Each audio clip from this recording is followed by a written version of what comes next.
প্রথম হচ্ছে কি আমরা এখানে আসার পর প্রবাসী যারা আমাদের রেমিটেন্স আর্নার যারা আছে তাদের প্রতি আমরা আমাদের দায়িত্ব পালন করতে পারি নাই। আমি আমার ব্যক্তিগত জীবনে দেখেছি, যখন এয়ারপোর্টে দেখতাম আমরা অসৎ ব্যবসায়ী হোক, রাজনীতিবিদ হোক, তাদেরকে আমরা ভিআইপি মর্যাদা দিই, কিন্তু আমাদের রেমিটেন্স আর্নার যারা তাদের সাথে আমরা অত্যন্ত খারাপ ব্যবহার করি, অপমানজনক ব্যবহার করি। এটা আমার সারা জীবনে একটা খুব দুঃখ ছিল, মনে হয়েছিল যে এটা আসলে অ্যালাউ করা উচিত না। যাই হোক, সেরকম মানসিকতা নিয়ে আমরা কাজ শুরু করেছি কি করা যায়। তো প্রথমে আপনাদের বলে রাখি, আমরা প্রবাসী যারা কর্মী আছে তাদের কল্যাণের জন্য কি করেছি।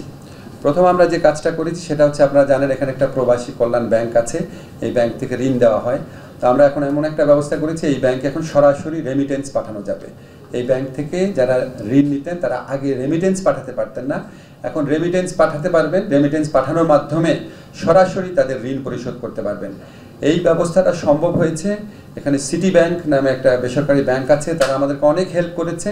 তাদের সাথে একটা মেমোরেন্ডাম অফ কোঅপারেশন করেছি, সেটার আলোকে মোট কথা হচ্ছে, আগে প্রবাসী কল্যাণ ব্যাংক থেকে যারা লোন নিতেন তারা এখানে রেমিটেন্স পাঠাতে পারতেন না, প্রবাসী কল্যাণ ব্যাংকে পাঠাতে পারতেন না, ওইখান থেকে ঋণটা শোধও করতে পারতেন না। এখন তারা সরাসরি এই কাজটা করতে পারবেন। এটাতে ওনাদের ভোগান্তি কমবে এবং রেমিটেন্সের প্রবাহ বাড়বে বলে আমরা বিশ্বাস করি।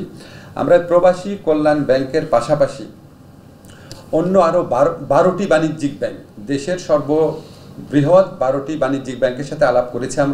আমরা বলেছি শুধু প্রবাসী কল্যাণ ব্যাংক কেন, আপনারাও প্রবাসীদেরকে ঋণ দেন। এখন প্রবাসীদের ঋণের অনেক বেশি প্রয়োজন আছে, তো ওনারা আমাদের সাথে এগ্রি করেছেন, ওনারা রাজি হয়েছেন, কিন্তু এটার জন্য একটা ক্রেডিট গ্যারান্টি লাগবে।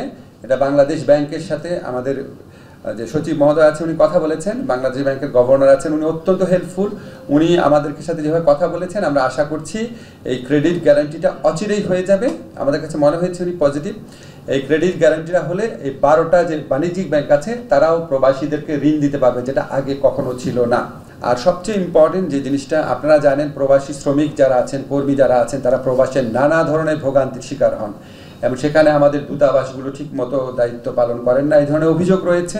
আমাদের শ্রম কল্যাণ উইং রয়েছে, তারপরেও তারা ঠিকমতো কাজ করে না, এই ধরনের প্রচুর অভিযোগ, আপনারা সবাই এটা জানেন। তো আমরা সেটা খুব শক্তভাবে দেখার চেষ্টা করেছি। আমরা এই দূতাবাস সমূহে এই শ্রম কল্যাণ উইংকে আমরা ফর্ম ছাপিয়ে পাঠিয়ে দিচ্ছি যে এখন থেকে তাদের ওখানে কতগুলা কমপ্লেইন আসলো, কে কমপ্লেইন করলো, কমপ্লেইন যে করেছে ওনার ফোন নাম্বার কি, নাম কি, এবং ওই কমপ্লেইনের ব্যাপারে উনি কী ব্যবস্থা নিয়েছেন, এটা আমাদেরকে নিয়মিতভাবে রিপোর্ট করবেন। এবং এখান থেকে আমরা সরাসরি ওইখানে যে উল্লেখিত অভিযোগকারীর নাম এবং ফোন নাম্বার থাকবে, সবগুলো তো চেক করতে পারবো না, সেগুলো আমরা দৈব চয়ন ভিত্তিতে চেক করে দেখব যে ওনারা সত্যি ফাংশন করছেন নাকি।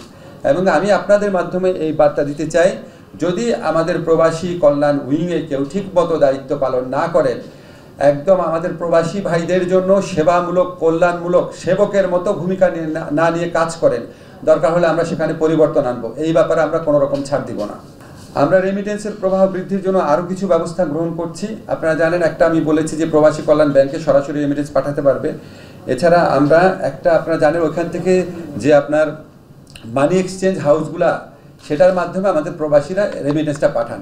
তো আমরা এই 12টা ব্যাংকের সাথে আলাপ করেছি যে মানি এক্সচেঞ্জ হাউসগুলোতে রেমিটেন্স পাঠানোর জন্য তারা যে টাকাটা দেয়, ধরেন 1500 টাকা হোক, 2000 টাকা হোক, ডিপেন্ড করে কত টাকা পাঠাচ্ছেন ওটার উপর, সেই টাকাটা এই দেশে যেই ব্যাংকের ওনারা পাঠাবেন সেই ব্যাংক ওই টাকাটা পরিশোধ করে দিবে। অর্থাৎ রেমিটেন্স পাঠানোর জন্য বিদেশে যে টাকাটা ওনাদেরকে পে করতে হচ্ছে, ওটা এই দেশে যেই ব্যাংকে আসবে সেই ব্যাংক পরিশোধ করে দিবে।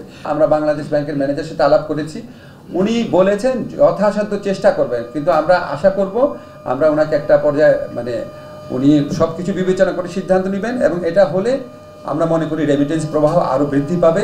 সরাসরি রেমিটেন্স পাঠাতে এবং হুন্ডির মাধ্যমে না পাঠাতে আমাদের যারা প্রবাসী কর্মীরা আছে ওনারা আরও অনেক বেশি অনুপ্রাণিত বোধ করবেন।